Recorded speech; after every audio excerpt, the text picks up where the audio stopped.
5, 4, 3, 2, 1. It's time to count down reality TV's most talked about moments with Amanda Bella.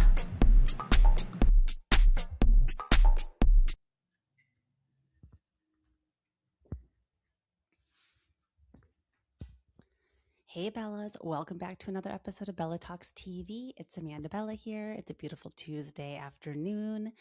And today we have a lot of announcements at the top of the show. So I'm going to get right into it. Don't worry. I also have to laugh. I was going to record this episode yesterday and I was going through a very boring process of having right now, well, previously, I guess, my podcast was being hosted by Buzzsprout, right? That's like when I go to post my episode, that's where I upload the file. And that's who distributes it to Apple Podcasts, Spotify, whoever you listen to your podcast through. So long story short, I go to do that yesterday and your Apple Podcasts profile just pops up. And unfortunately, you're just accosted by your 1-star reviews. And it's like unavoidable because you have to go to like your profile to get your information for your podcast. And so anyways, I saw this review yesterday that somebody left me about constantly talking about traveling and being braggadocious. And honestly, like I've joked before about putting Lisa Barlow on my soundboard and being like, I live a very different life than all of you. Like it's not braggadocious, you guys. I promise it's really more me just talking about what's going on in my life. And if you know my heart and my intention, it's actually not to brag. It's actually, I'm usually complaining about the amount that we travel if my memory serves me right. So I'm going to spare you guys me complaining about my home renovations, which if you're watching me on the YouTube, you will see me sitting in my beautiful new kitchen that I've worked very hard to finish the past couple of months. So we're getting there, you guys. We're really making progress. It's May 12th. Today is the day. Let's start with our announcements. Okay, ting, ting, ting.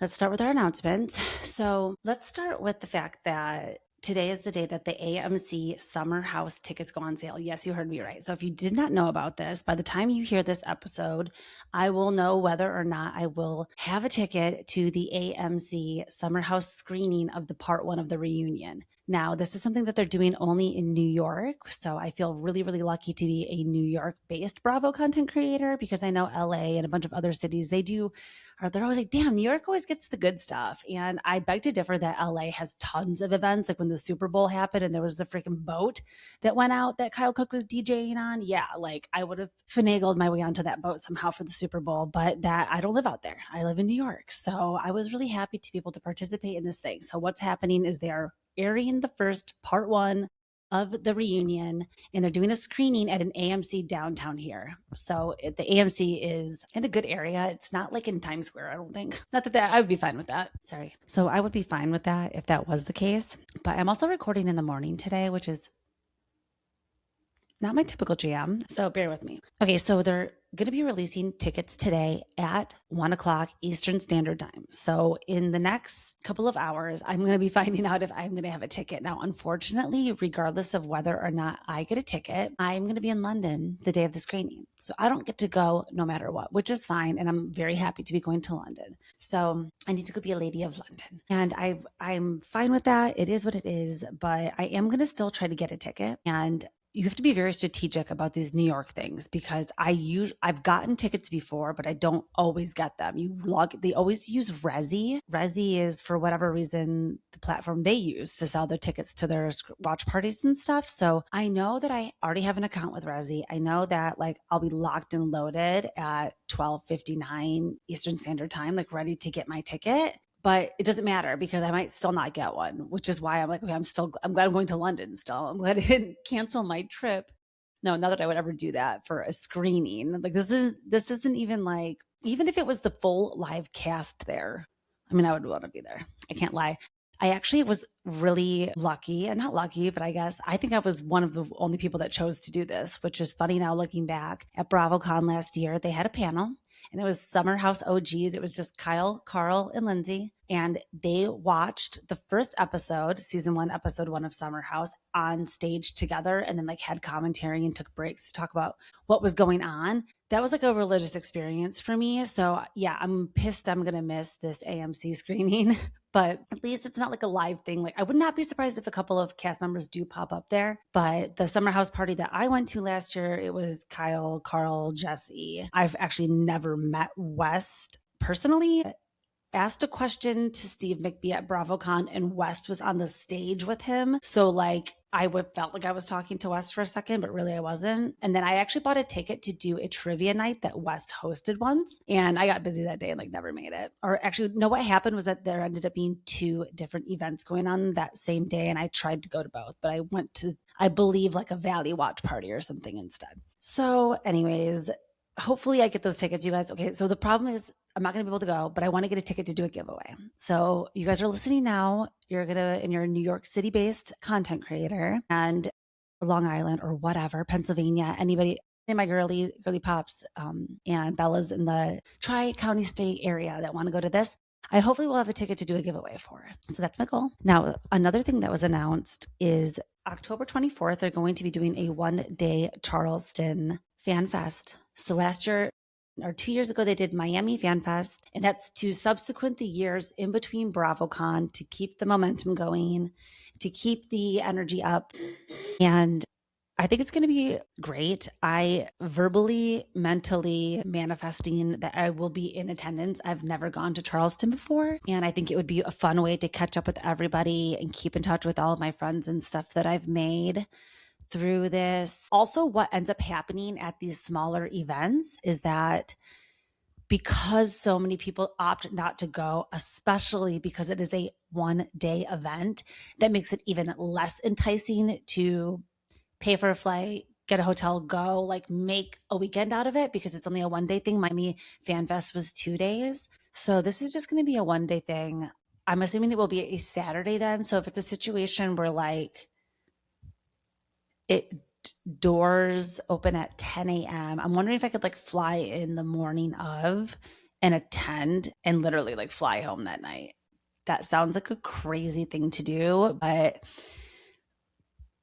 maybe at most it would be like a 1-night trip where I would fly down, stay just Saturday night, and then come home the next morning. I don't know. I actually have to discuss. They just announced this yesterday at the NBC Universal Upfronts, where they announced all of the new shows and everything that's getting renewed. They played a Next Gen NYC trailer, which I actually haven't even got to see yet. So maybe I'll have to do another episode talking about that later this week. I mean, the good news is that now that we are getting settled in here more, even though we do have upcoming travel, like I said, I'm actually going to Florida this weekend, and then I'm going to London the following week. And then I will have 3 weeks until I go to Michigan for 2 weeks, which I will still be recording in Michigan. So really, I'm just going home, to my parents, which is going to be great. And we're doing a lot of family stuff. So that's just basically what's going on coming up the next couple of weeks for me. So I'm going to be locked in is what I'm trying to say. Oh, also speaking of being locked in, like I really got into the mix over on Threads, and I had over 1.1. I got up to million Threads views on my profile last week. So that was pretty good. That doesn't really translate into followers. And I've heard that before about Threads, that it's like really hard to, you get tons of views and you get tons of shares, but you don't get a ton of followers. So it's just a different type of algorithm going on over there, but follow me on Threads, you guys. So anyways, that's it pretty much. Charleston Fan Fest, the AMC Summer House screening, very exciting things coming up, but let's move right into my LOL and OMG moments of the week. So I wanted to kind of segue right into the LOL because Ladies of London, this was made me thinking LOL, Ladies of London, I'm going to London.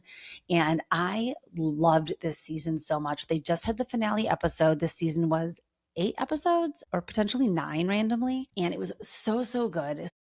I wasn't able, I'm potentially playing with the idea of doing like full recaps in the future because I would love to break down some of these episodes line for line with you guys. But I really, really loved Ladies of London because I really enjoyed Mark. I think that just his entire presence, his entire like being cast as kind of this first full-time cast member on any type of show like this. I do believe, I know that the Real Housewives of London IP, intellectual property, like exists, like that's a real franchise already. And the franchises are bought. Like Andy, I think, licenses them out. So I don't know if Andy and Bravo together own the trademark of the Real Housewives. And then there's like Real Houses of Amsterdam, Real Houses of Durban, Real Housewives of Cape Town. Like, but those aren't Bravo productions. So those have been licensed out kind of like a franchise. So it's just interesting who they decide to pick up as actual Bravo shows. And so because Real Housewives of London is an IP that they don't own, they did Ladies of London, which was a reboot, the new reign, they called it. There was no Caroline Stanbury. I don't know why I feel like that was a mistake. Having them mix in a little bit together, I think would have been interesting. Caroline Stanbury was a little bit of a flop on Traitors, but that wasn't her fault. There were too many housewives on last season of Traitors. I don't know. I don't think we've seen the last of Caroline Stanbury. We know Dubai was a bit of a flop, but not because of her. She is a fascinating person. So I think we will probably see her back at some point. I mean, maybe on a future episode of Ladies of London. If it's being renewed, which I believe that it is, then we'll see if she pops up with her sister Sophie, which I believe still is there. So now we have the new cast members, which were Martha, Mark, Margot, Kimmy, and Emma. And those were the staples. We all know Kimmy and Martha were like our ab fab favorites. Can't get enough of them. And they were the breakout stars. But I think Emma is also very interesting. Like she's the Marchioness of Bath, and they own that Longleat property, which is like the largest UK property, also / zoo. Like, let's take a poll right now. Do I take a trip to Longleat while I'm there? I will have time because my husband's going for work. He'll be at a conference. I will have time to go to Longleat if I want to, if I choose to. If I meet Emma, I'm definitely going, but she was just at the Met. So I don't know how much time she actually spends there, but I need to do some research. So that's very exciting. I loved my absolute favorite people, the breakouts for me.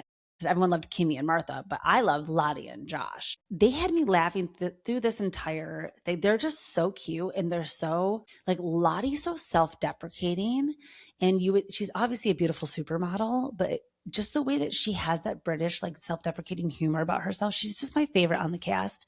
Her husband is awesome. Is he not like the coolest artiste, like handlebar mustache, just iconic face, serving tailored looks. He's designed looks for Sabrina Carpenter. He's designed looks for many other amazing people. He's like the real deal. I love that they did his finale, and the finale was his fashion show, because I think that it was great to highlight it. He's so talented. And then also them with having the birth of their baby boy, just adorable.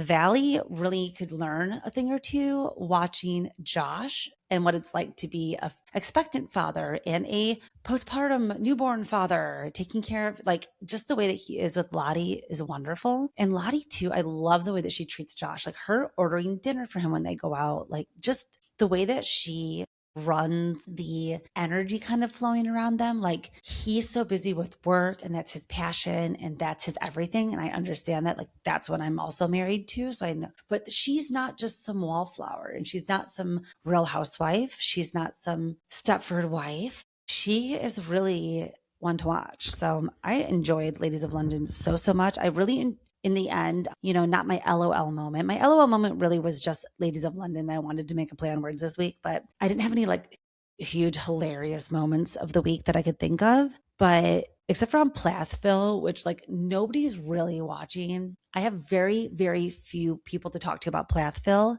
but it's my favorite show. So I need to talk about it at length at some point, but I wasn't going to talk about that. I think Ladies of London just made more sense for this episode, but I really enjoyed the entire season. The part where Mark cried about being called a freak, I felt that in my soul. Like I remember, I think I was in 9th or 10th grade or something when I had a crush on a boy. And I think my friend, or like somebody, a mutual friend, like asked, I think, candidly off the script what they thought of me. And I believe that they said that they thought I was like nice, but that I was weird.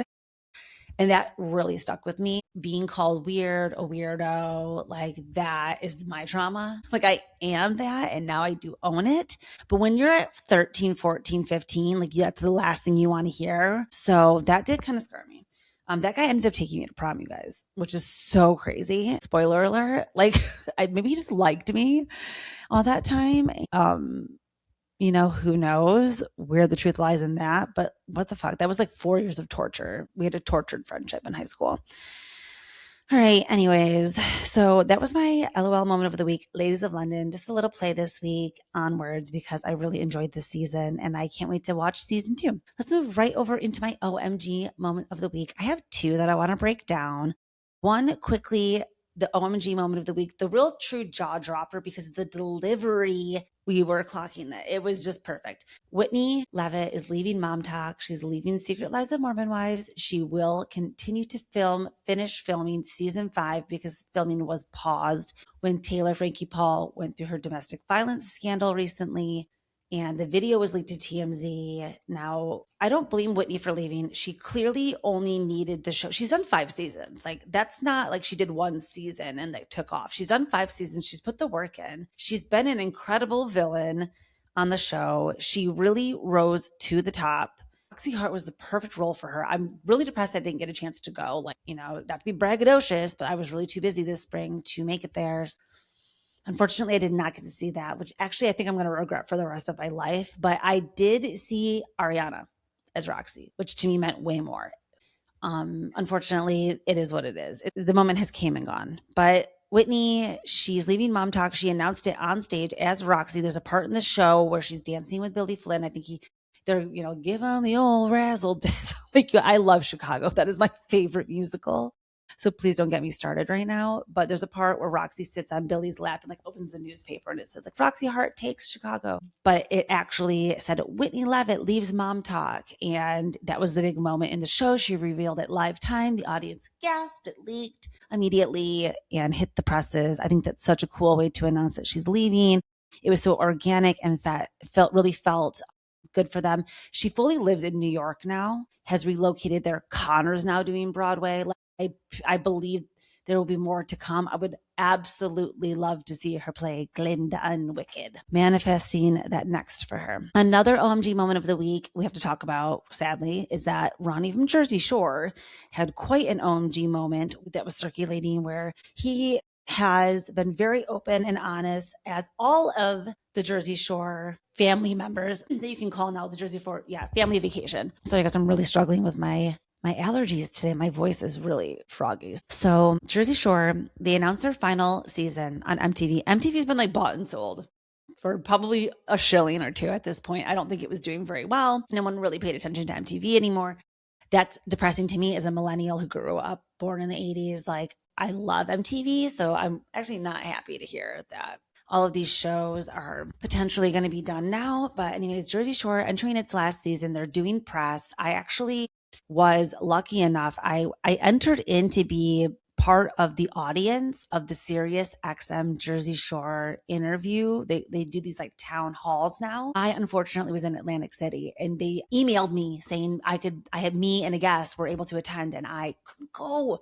So again, busy. But if I would have been there, I would have saw this in person, which I don't know. Maybe it was like God protecting me. Like, what was it? Rejection is God's protection. Life's rejection, God's protection. So Ronnie was nodding out, you guys. It looked like a trigger warning fentanyl nod. Just that falling asleep and that's the look. And that's what Johnny was exhibiting. Or Johnny. I was looking at my notes and it said Jersey Shore Ronnie. Ronnie was exhibiting those traits of that. So again, I'm not a doctor. I don't know, but Mike, the situation, has opened a rehab center called Archangels. And, that's a facility that he recently started opening, that he opened with. I don't know if he has partners. He actually just did an episode with Carl that I'm going to listen to. So I would love both Mike, the situation, and I really appreciate both of their sober journeys and just how they are using their reality TV platforms to talk about sobriety and also now have careers somewhat in that. Carl was Soft Bar, a sober bar, and then Mike, a sober facility, living facility, I believe, rehab facility. So I'm just hoping that Ronnie gets the help that he needs. He did come out and address it in the black stories with the white font that we all love, saying he understands everyone's concern and he recognizes that he does need to address and get some help. So I don't know what the status of that is. Oh my gosh, you guys. Okay, that actually reminds me to follow up quickly on a story from I think it was my OMG of the week last episode where Steve McBee cheated on Allie And then all of the messages with Calla came out and he turned out to be a monster. Well, this is a Bella exclusive, right? I'm like, I need a little dee like breaking news. I DM'd with Steve. I had to. I was like, I need to say something to you. Like, I'm really disappointed in you, but I do believe that men can change, because I know personally men that have changed. My dad, whatever, other people. I know people can change. With that being said, I'm going to need you to really not just say you're going to do something and not do anything. Like, we really need to see an effort. I don't know what that looks like, but you need professional help. Then he responds and he says, I totally agree. And he's like, I'm looking into it. Actually, let me just read it, right? Like, I won't show it because I feel like that is an invasion of privacy and I don't want him to never talk to me again. So let's see. My message to him: Steven, I've been championing you. I can never say that, but I always try. Championing you since day one. Actually, I said you, man, since day one. I'm disappointed in you, but I'm telling you that the only way to make this right is to do the work to become a better man. Lip service or saying you will do better means zilch in the world. The only way to know if you've changed will be how the next woman you date talks about you behind closed doors also. You need to be the same man in front of the cameras as you are behind your keyboard when you're texting all that mean stuff. Do better, and I'm rooting for you. He replied and said, agreed completely, and I plan on it. Thank you. That was on April 30th. The next day, he announced he was checking in to a trauma rehab to address his issues with anger. Did I do that? I'm not saying I did. Okay, let's move into my top 5 most talked about reality TV moments of the week. Thank you guys for being here. This episode is brought to you again. If you're not in on my inside joke, I do my own ads in the middle of this show because I don't do ads. I don't monetize this show. I do this because I get to say whatever the hell I want right now. I don't know if it'll always be like this. So I go off right now. This I'll actually show you guys. Let's do a full commercial. I'm in my sweatpants. Oh my God. Let's pretend you can't see me.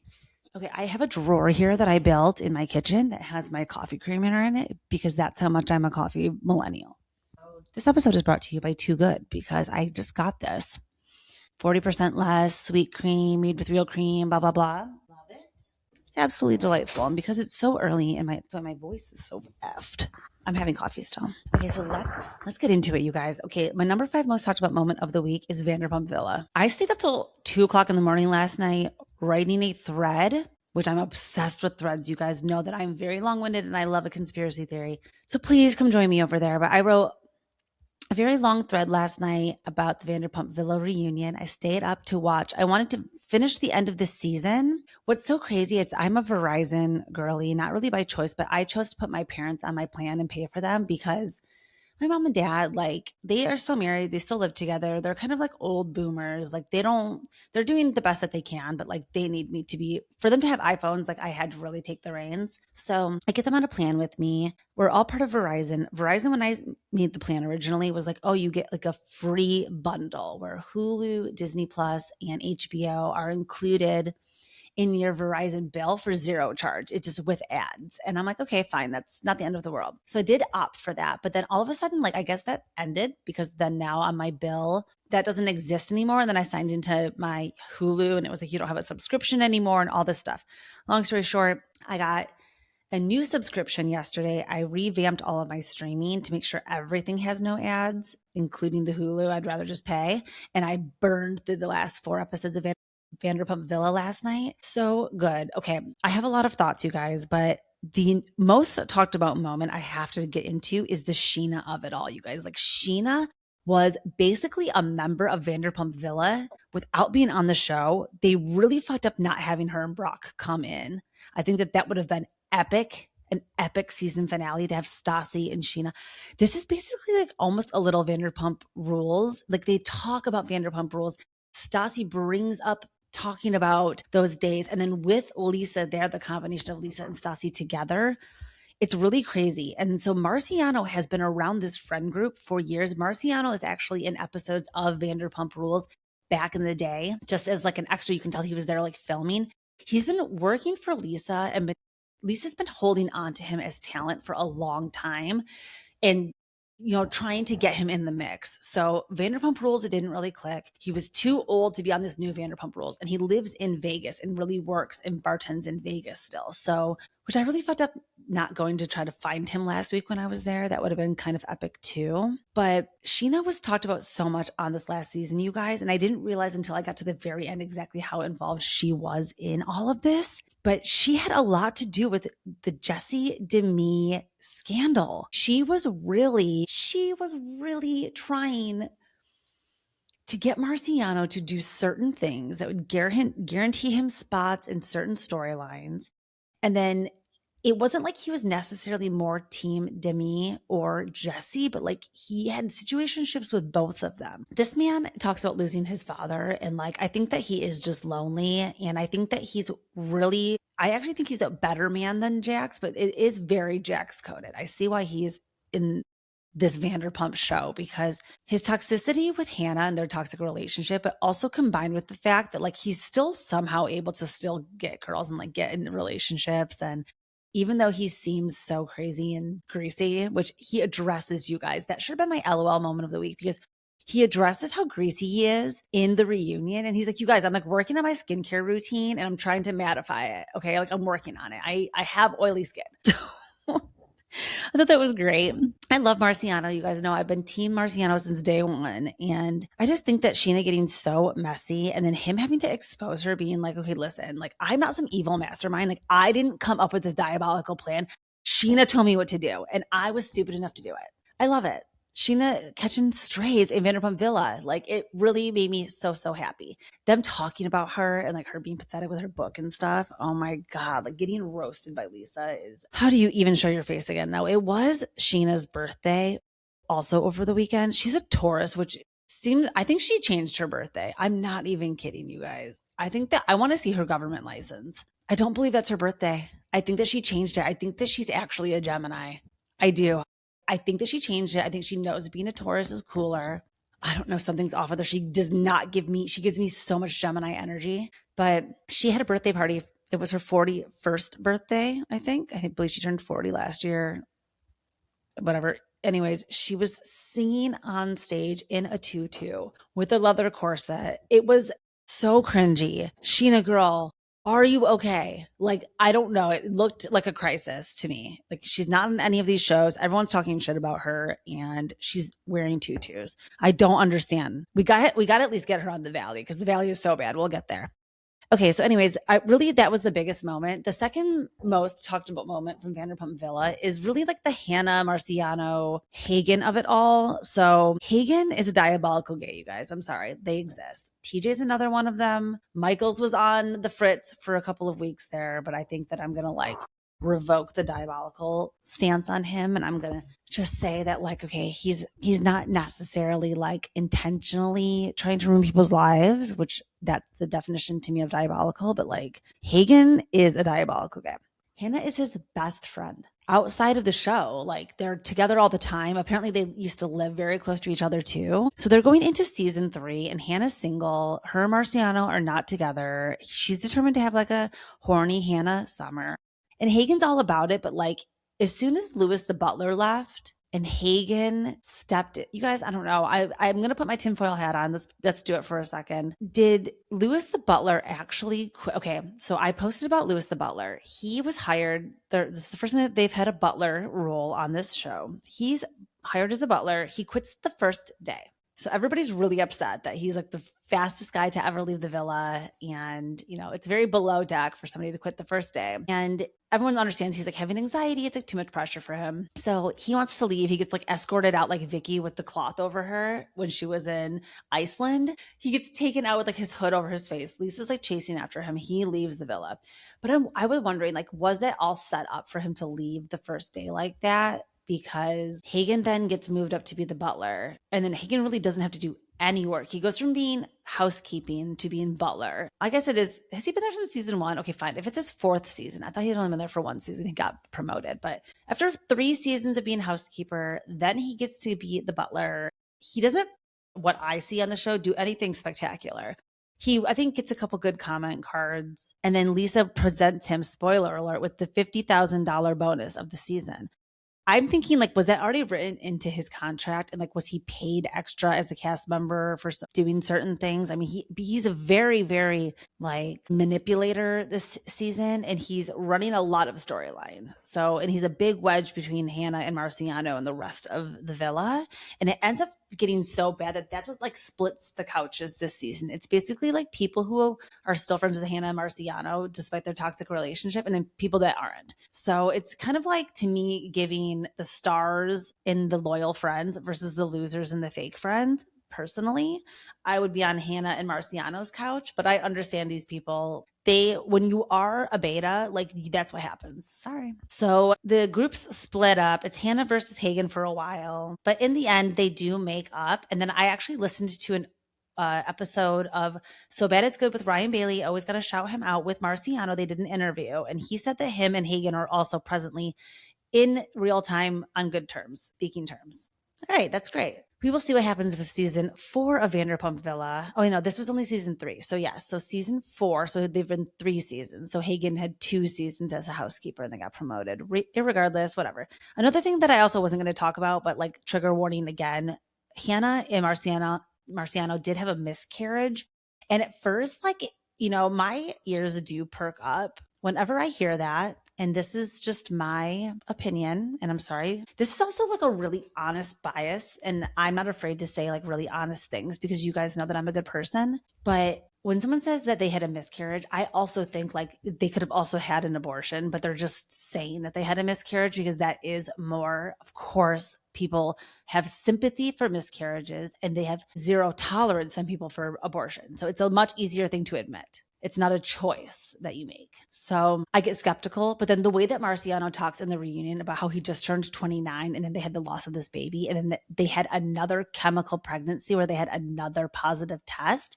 It seems to me like they were potentially thinking like maybe in the end, if they got pregnant together, they would be meant to be and they would end up together and getting married and like be a family. So it sounds like they both have issues with both of their families and have family in each other now, which is a very toxic codependent relationship. They are not currently together, as we know. Jesse has been also spotted with Marciano a lot that I talk about all the time. So they're all single now, but I just wanted to talk about all of that. Now, speaking of villas, let's transition from that right over into my number 4 most talked about moment of the week, which is Beyond the Villa. So we're moving from Vanderpump Villa into Beyond the Villa. I watched the entire season of Beyond the Villa season 2. They had, okay, so let's talk about everybody that was on it. Iris and TJ, Chris and Coco, Bella, Jeremiah, Hannah, Grayson, Andrina, Amaya, and Brian, and Taylor and Clark. So not everybody. We did not have Nick. We did not have Alondria. We had a little bit of Austin. We did not get any Sierra, as we know, after her big scandal of her racist remarks. Unfortunately, that just is what it is. I would have liked to check in with her, actually. And then, so what goes on in Beyond the Villa, and the big, most talked about moment is Hannah. You guys, Hannah ends up being kind of the unexpected villain of the season. And we know, I actually really liked Hannah in the villa. Personally, the reason why I found her so endearing was because of the way that she was so heartbroken when Charlie left. And remember her holding the photo like he went to war. Like, that was actually so sweet. And I remember thinking that was adorable. And then Pepe came in and like he was trouble for Hannah too, remember? And like they started having a little thing. But then he eventually moved on to Iris. Remember when Iris and Jeremiah got paired up by America to screw over Huda? Yeah, and there was no Huda. I knew I was missing somebody from the list. So no Huda either in Beyond the Villa. So whatever, they're all together. And really the main drama of this season is that Iris and TJ are now dating together in real time. But when they came out of the villa, Iris and Pepe had just came in 4th place together. And they were still kind of in a situationship together and seeing each other. But Iris admits that she still had feelings for TJ. TJ left the villa, I believe, when Andrina got voted out. And they left together, and Iris didn't leave with TJ. She decided to stay. And if she really liked TJ that much, I think she knows that she should have left because that's what the that's what the true test of the show is that if you really find love in the villa and your person gets voted out, you leave with them if you really love them. If you're just there for fame and to be on TV and you're going to fuck around and date other people after your man leaves, then you didn't really love him, did you? So this is the internal struggle that Iris is having. She's trying to prove to the audience, she's trying to prove to TJ that, oh, no, I just like was confused and manipulated by Pepe in the end to stay. Okay, girl. And then when she got out of the villa, she immediately ran to TJ and saw him, and TMZ caught her. And that was the first time she was ever paparazzi'd. So this is a huge part of Beyond the Villa. Now she told she told Pepe allegedly that, I think this is where I get confused. It was told to both TJ and Pepe that nothing happened during that meetup with TJ and Iris. But then that wasn't, I think, the truth. I think that something did, I believe, happen. And I mean, obviously, Iris ends up being with TJ. So that's another thing too. It's like, okay, if nothing happened, you guys ended up being together. Pepe just feels like, okay, you guys moved weird. Like you're lying about it, and just be honest. If you were just with me to stay on the show and get more clout and try to win the show, then just be honest and say that. But she won't do it. She's trying to say that like she was manipulated. And so it's really showing the cracks. Like her arguments are just not good. So the whole season is building up to finally getting Pepe and TJ. Like we've got them together in the room a few times together throughout the season, but they haven't fully confronted each other. Just that one time Hannah was like, loser, oh my God, when she was like yelling at Pepe at the bar in that first episode. She was really doing the most, which we'll get to in a second. But Pepe, TJ, and Iris finally, at the very end, they have this finale Christmas party and they all get together, and producers, everybody, the production of this show, ITV, I talked about on a video on my page. I'm obsessed with this production company. They're going to get it. They're going to keep, nope, you guys are going to have another group.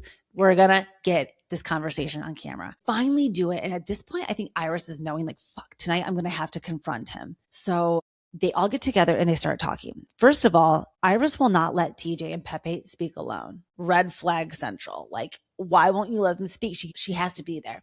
Then TJ's like, get your phone out, because there's conflicting stories about the text messages. And Pepe's like, no, I'll show you on my phone.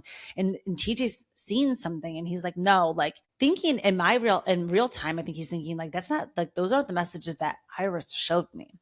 So he's like dead ass into the camera, into production. Go get a chart. Well, he's like, we need to see Iris's phone because she doesn't have it with her. He's like, go get her phone. And she's like, no, it's dead. So then your ears perk up again. First, she doesn't have her phone. Now her phone's dead. She knew this conversation was coming. Have your receipts ready, girl. No. Then they finally turn her phone on, and like the text messages are deleted off her phone, and she only has screenshots of the conversation. So it basically just gets blown up. Now, again, in the end, Pepe knows he like won. So he's actually not smug about it and doesn't like rub it in everyone's face. He just knows that she was lying and he was right. That ends. She cries for the rest of the episode, like in Hannah's arms. Like it's very like, what, you wouldn't cry like that if you didn't get caught. So I think she's more afraid that TJ is going to break up with her and their relationship's going to end over this. But I think they're still together, you guys. It's fine. Because that's what happens. Like sometimes you do lose them how you get them. And I've talked about this before. And I think that they both knew that Iris was capable of pulling some shady stuff on them. And it kind of is what happened. Now, revisiting just back to Hannah again quickly. Hannah was kind of evil this season, and she ends up coming out also with her own statement saying, I'm seeing the messages, I'm seeing the hate, you guys. Like, I know people are not understanding like how I moved. And she was I now too want to bring awareness to Mental Health Awareness Month, which is May. A lot of people have been posting about it, but she says that she is diagnosed bipolar and that she was manic while she was filming. So that explains a lot of her behavior. It does. I'm not going to discount that. Unfortunately for Hannah, when you sign up for something, she's contractually obligated. She probably had to film. Now, Amaya, she was going through her own struggles. She was having some physical and some mental health issues when she was filming, and she missed a bunch of filming. And she freaking won the show. So she was pretty upset. To piggyback off of that conversation, a big thing that they needed to do was to get Brian and Amaya back together, because Brian and Amaya left, they won the show and left together dating. Then Brian gets a club appearance and he is seen on social media pouring drinks into girls' mouths. He says and still denies that he never cheated on Amaya. They break up over this. Again, this is the couple that won. At the reunion, it was already filmed before they broke up. after the video came out, but before they broke up. So that's the thing about reunions is like you really got to do them and get them out ASAP and make it like as real time as possible. I hate that Bravo films the reunions halfway through the season. I know that they're able to see the episodes, but that doesn't make it. You have to have the social media and the fodder and the scandal that comes out then to be able to fully talk about what happened this season. Bravo's really got to get it together with the reunions. You guys like film it. I would say minimum, or I was going to say maximum actually, 3 episodes. 3 episodes before the end of the season. They should be doing the reunion. I think a 3-week turnaround. Let them watch the last 2 episodes. Let them watch the finale episode, whatever. They got to get off their asses and work. You guys got to get the editing together because ITV has confessionals on the spot over there. They're pulling people in the moment. Tell me what's going on right now. And they just blur the background and that's it. It's like they don't need to do all of this confessionals and they have months to plan their lines. And they're getting people to help them, like, and they're getting their their glam to write their jokes for them in their confessionals. And it's too curated. We got to have more of this authentic conversation going on. I loved this season. Loved it. I think because it was so raw, like Hannah really, plus they're not as new to doing like a show in this format, but it's just really, really interesting. They're doing something different over there. At the end of the day, I was disappointed in Iris. I'm disappointed in Hannah. I don't really I think that TJ, or I think that Grayson and the rest of the girls complaining about being iced out by them is valid. Absolutely. I'm not going to take that away from her. I just think that like at some point you do have to just realize they don't want to be your friend. So I think she tried like a little too long. All right, let's move into my number 3 most talked about moment of the week, which is finally, I feel like pretty vindicated about this one. And I'm loving seeing the conversation about it online because it is nice to see people waking up to what is the villain of Danny Bucco. So on the Valley, everyone's complaining that this season sucks. It's so bad. It's unwatchable. It's actually not. It's actually amazing. And I love it so much. But the problem is that people love Danny and Nia because for some reason, the fans do just get like so attached to their version of somebody and they have a hard time changing their opinion with new information. So because Danny and Nia were edited as the golden couple in the beginning, people now have a hard time believing that they are capable of being just not perfect. Okay. I don't think that they're like really evil people. But Danny specifically is extremely misogynistic and disrespectful. And he's clearly just not like a really amazing guy that we should be uplifting and everybody should be saying is like the most amazing person. We know that. Now, Nia, I do believe to be more of a different type of case study that we're watching, where I think that her negative energy comes from Danny. I think that Danny removed, Nia is extremely likable. But unfortunately, because she has hitched her wagon to Mr. Zombie voice, that, it's just not looking good for the Bucco household, the Sanchez Bucco household. Every single episode, it's getting worse and worse. Danny's getting meaner and meaner to Nia. In this recent episode, they go to San Diego. He won't hold the baby. He won't burp the baby. He won't take time so that Nia can eat lunch. He won't go on a roller coaster without calling Nia performative. He is complaining at the rest of the cast gets to drink and he doesn't get to drink. He's just really, really dark side Danny all episode. And it's becoming undeniable. And that's what I love about it. I love when people can't really blame the edit anymore because it becomes so loud and consistent that you have to just recognize this is now a pattern of behavior. And we're now seeing the real Danny. Like I said, Nia, unfortunately, is a casualty of this because this is her husband and she's not helping him grow as a person and she's enabling him. He's not going to get any better. So I understand keeping the peace and I understand her trauma is that she wants to just keep things copacetic because she's afraid of a broken home, but she's really going to need to go to the therapy that is not Mosaic Church. And if you guys don't know, like look it up. People, whatever, if you want to hate me too for saying that, like, again, I've talked before, like, I love organized religion. I actually totally believe in it. I just don't believe in people that weaponize religion to hide as a mask behind being a troll. And those people do exist. That's a specific person. So I'm not saying all people that go to Mosaic Church are this person, but I am saying that the Venn diagram does intersect and Danny and Nia are in the middle. So they go to this church and it's a very just toxic way of thinking. And it's very men are the head of the household and women are the child rearing. And that's what we have going on right now is even Danny saying to Nia that he doesn't want her to go on the roller coaster because of what her boobs will do because she's breastfeeding and just then he talks about her frizzy hair. And he's getting personal. He's getting nasty. So it's not anymore about just stress about 4 under 4. Like there are some underlying problems going on. And remember, Nia was really pressuring Danny to have another baby because she wanted to have a mommy makeover.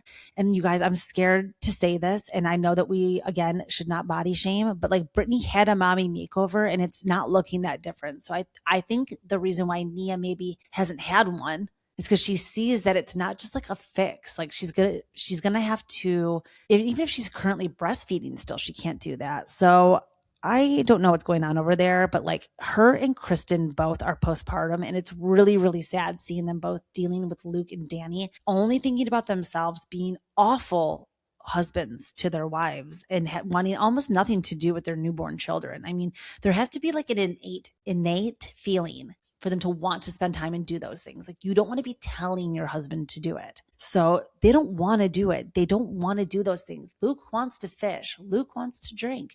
Danny wants to drink too. These guys want to drink. That's what they want to do. Well, I'm not going to make this thing a thing about Jax, but you guys like roll the tape back on when I said Jax wasn't the problem. Jax is not the problem. Just men in general are the problem. So blaming it on just Jax or one guy and saying that everything's going to be okay without like one certain person and part of the dynamic of this group, it doesn't make sense. Now we're stuck with all these losers. Even Jesse showed his ass because I talked about Teddy and Tamra on my page a little bit last week, and I'm laughing because on Heather McDonald, they were calling them two cunts in a Zoom. Oh, that took me out.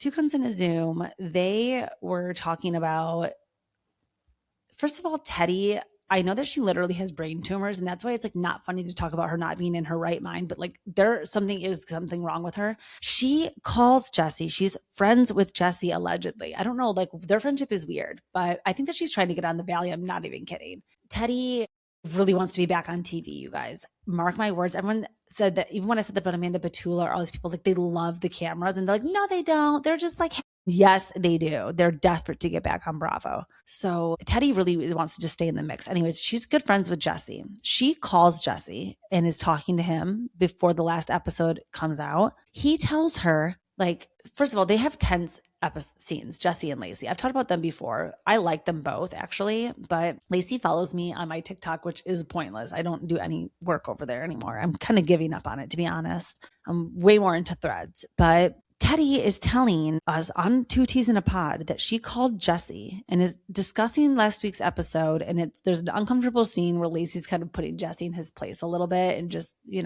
telling him he's being an idiot because he was. And Teddy is saying, that Jesse makes a joke to her. And he's like, yeah, well, she's really good in bed. So I put up with her like bad attitude, basically. And Teddy tells us that he said that.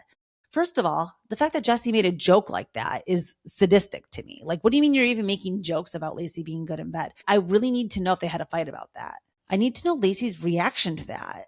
That's like weird that he said that. And then that he told Teddy, and that Teddy told it on her podcast. They're all weirdo fame whores. They are desperate to have moments, all of them together. When they get together, it's just like, they need to put Tracy Tudor in there. Like there's just a group of people out there that when they get a bone, they all are 6 dogs with the same bone and they munch on it. It's really weird. So anyways, the Valley I'm living, I love Dark Side Danny. I know it's just going to continue to get worse every single week. And I cannot wait for this reunion. I think it's been great just seeing him really show his ass. So, and those ripped jeans. All right, let's move on to my number 2 most talked about moment of the week. We have to get into something that took the internet by storm, a viral moment, truly. And something that I think I opened my phone at 11 o'clock at night and I was immediately sucked into a vortex of comments and replies to this. So Boz and Andy had a little exchange, didn't they? Boz called Andy out for the way that he reacted to her and the faces that he made towards her at the reunion. And there were a few strikes against Andy at the reunion, personally, I think. Like I said, he's not perfect, you guys. I love him. I love Andy, but we have to sometimes give tough love and keep it real. I'm not going to be an enabler like Nia. So with Andy, his problem is that when he's very visibly annoyed and not feeling the moment, like he lets it be known. And he says it on his face. He makes little comments. And I think after these long filming days at the reunion, he gets really tired by the end. And with Boz, you could tell he was just not getting it. And he's obviously so biased to Kyle. So he might as well just be sitting on Kyle's side of the couch because that's how it feels. That would be a funny meme, actually. I'm like, Andy on Kyle. Okay, so they decide to, get into all of this stuff about the CMO of it all with Amanda Francis.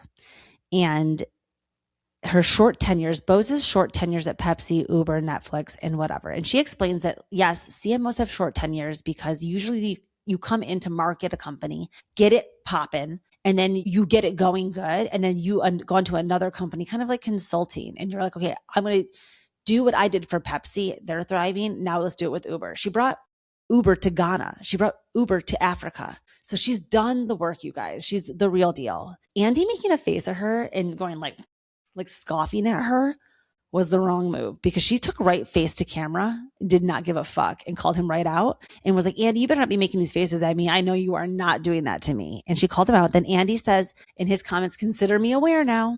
Like he sees it. I'm aware now. Thanks for letting me know. The other thing too that really I thought said a lot about Andy is that tries to fight for the fact that Sutton went to the Met Gala. Like this is really the hill you're going to die on, Andy, is fighting for Sutton, not being a social climber. But he defends Sutton going to the Met Gala and says, oh yeah, Rachel, Sutton, they've gone. And then Boz has also gone to the Met and he leaves her out and they flashed to her photo. That was another strike. That was not a good look, Andy. I understand you have your favorites, but like when it is Boz, and I hate to play the race card, but like, oh my God, Andy, you really were being crazy. So that also leads me to, because they were talking about Amanda, they get into the whole conversation comparing up, Boz and Amanda. I want to say again, there is literally zero comparison. Boz has an actual corporate career and a resume and has done things. And Amanda has literally never had a job. She said zero formal business experience. She just happened to write a book and sell courses now. So it's not the same as Boz. Boz did say that she would lose money on her courses if that was the point, but they're charitable anyway. And she almost expects to lose money. So her saying, I lose money is like, yeah, I lose money, but I still do it because I love to do it and it benefits the community. I teach Black women how to walk into rooms and be heard, get jobs that they want, etc. You're telling women how to make money. And you're charging them so that you can be rich as fuck. And I thought when Boz told Amanda that gagged me. She really read her for filth there. Like your intention is just to get rich. My intention is actually to better the community. So we're not the same. Done. Amanda then is found in the comments online. People are asking her, are you coming back? Blah, blah, blah. She writes in all caps, why would I want to do that again? So now the rumor on the, word on the street is that she's actually not going to be coming back. And I'm so happy about that. I love a one and done housewife. I love a Diana Jenkins. I love a Anna Marie. Beverly Hills gets these women because that's how intense the Fox Force 5 is. And that's why Sutton is like the only one hanging on by a thread. Without Sutton, you guys, we only have Kathy and Tilly, who are basically famous Beverly Hills socialites that are friends of the show. So when you think about the actual core housewives, we still are doing Fox Force 5 because it's Erica, Dorit, and Kyle. We don't have Rinna anymore, RIP. I'm hoping that she will come back, but we still have that trifecta. And then Sutton, for all intents and purposes, has almost become like the new Teddy, the lackey that just does and says whatever and is like willing to suck it up for the group, like rooming with Amanda in Italy, like doing those types of things because you're going to score points. That's basically what Teddy was in the Fox Force 5. So really we're only missing like our Rinna type, and it's a very hard group to break into. It's very Summer House girl group where like that bedbug group was impossible to penetrate. Like you're just not going to be in that group. Many tried, many failed. So that's what I'm getting, is that Amanda's going to quit, and I'm very happy about that. So that brings us now to our number one most talked about moment of the week, which is another big one, another Summer House doozy. You guys, we've been talking about Summer House for a while now. It's been going on since April Fool's, so it's been 6 weeks roughly. I'm not sick of it. I could talk about it every single day still, but one thing that we have got to discuss is over the weekend, it was confirmed and then denied and then confirmed again and then denied again that Jennifer Fessler, who I have openly hated on this show, again, roll the tape, and West Wilson are potentially covering up also that they had an affair, a sordid affair. Fessler married to Jeff Fessler. Jeff and Jen Fessler married for 27 years. I recently talked about them because they did something on the internet recently where she posted like a fake surrogacy announcement that they were going to be having a baby and then she had to retract it. She's a weirdo. She's by far the most thirstiest person. She was a friend of, you guys. She was a friend of. She was never even a housewife. So she is rumored to really have had a dalliance with West. Maybe, I think potentially even more than once. My tinfoil hat is on. So what has been revealed is that over the weekend, there was a Vulture magazine reality TV article party that happened. Andy was there. Sierra was there. Kyle, a bunch of people were there. During this party, Jen Fessler was there for whatever reason because she must pay her PR to get her literally to an opening of an envelope. This bitch is at everything, but she was there for some fucking reason. And they asked her about Sierra and West. And she took West's side, saying West is the golden retriever. He didn't mean any harm. And then Josh Theroney Stan, who is a doll. And I really like Kate Riccio. Like, I've interacted with her a lot. And I think that she's awesome. I don't know Josh as well. I think I talked to him once at BravoCon. But I still like him. I just don't know him as well. But he posted the video of Jen saying this, being like, girl, why are you taking the wrong side of history? So then Sierra commented under the video of Jen saying that West is a golden retriever, saying that they slept together and that's why Jen has this affinity for West. Jen replies and says in a story, again, black background, white font, this isn't funny. I'm going to sue you for libel because I did not sleep with West and you can't say those things. And, basically you can't say that. There's no proof of that. And then Sierra replies to the threatening of the libel lawsuit with 3 cartwheel emojis. So to me, that seems like I have proven I don't care what you say. And I know that libel is very, very hard to prove. So even with Jeff Fessler, her husband being a lawyer, they would never win this case.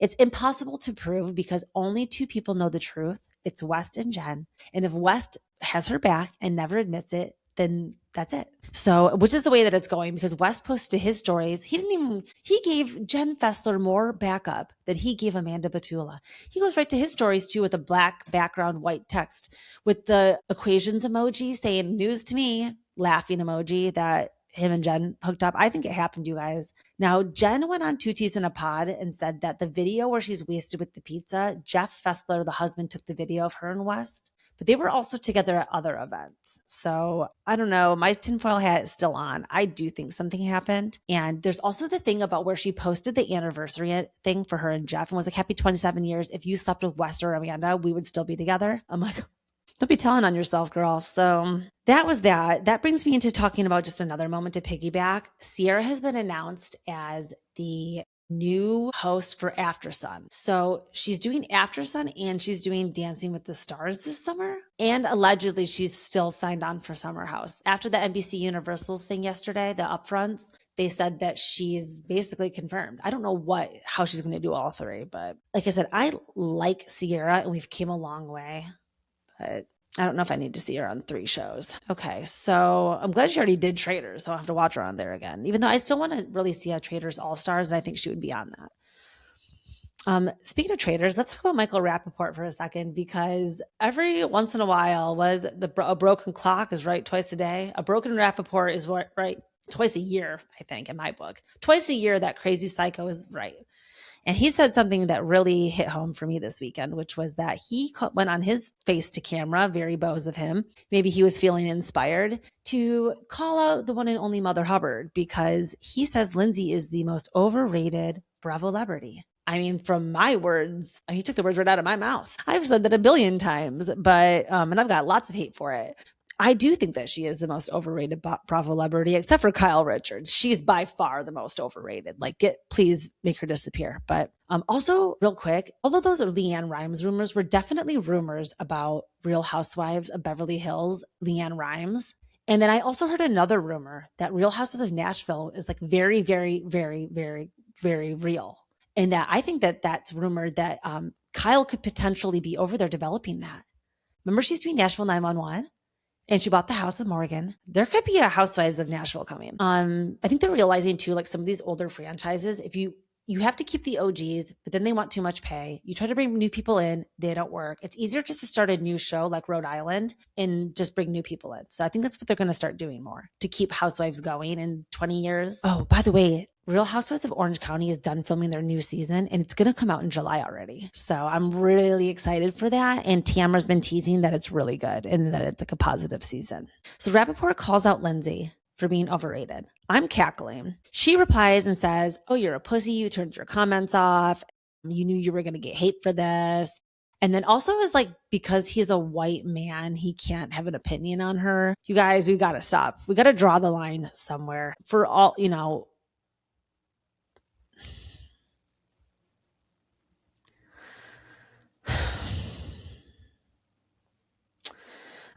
That's how exhausted I am of this conversation of like misogyny. Lindsay, Michael Rappaport can have an opinion about you, okay? It doesn't make him misogynistic. It has nothing to do with you being a single mom, actually. He's not saying that you're boring because you're a mom. He's saying that you're coming into the summer house and you personally just don't have drama. So you have to cling in to other people's. That's fine. You're still a good reality TV star, but like you can't pretend like you come onto the show and share everything and spill it all. You've made Carl your storyline for 2 years now since you guys broke up. And then he was the storyline the year before in the engagement. So for 3 years, you have just talked about Carl. And we need something new from you. You don't talk about your baby daddy, which thank God, because honestly, that would be crazy. But we need you to date, I think, and like just do other things and move on from Carl and have other things to talk about. The way that she got so messy in that last episode, getting in between Kyle and Amanda, no, that was a no for me, dog. And then the way that she treated Sharon was, I think, even on Watch What Happens Live, how uncomfortable was that? They do the poll and she's like, oh, that's okay. Like she's used to winning polls. She's used to being a fan favorite. And she's not used to being held accountable. So if this is the new Lindsay, then I've been ready for this. I've been begging for this for years. But the problem is that she, I think, just does things for the audience. And now that she got so much backlash for Sharon, we see at the Vulture party, she's dancing with Carl on the dance floor. And then now she had Gemma meet Carl, which was absolutely adorable. She was taking pictures with Carl and Kyle. So anyways, that was really my number one most talked about moment of the week. I do have to let you guys go, but I'm about to go, get my plan ready to get these tickets for AMC. Follow me at Bella Talks TV everywhere. And please leave me comments and get in the DMs about all of the topics we talked about today. Okay, you guys, I got to let you go because Candy's barking. I love you all. Have a great week. Ciao, Bellas.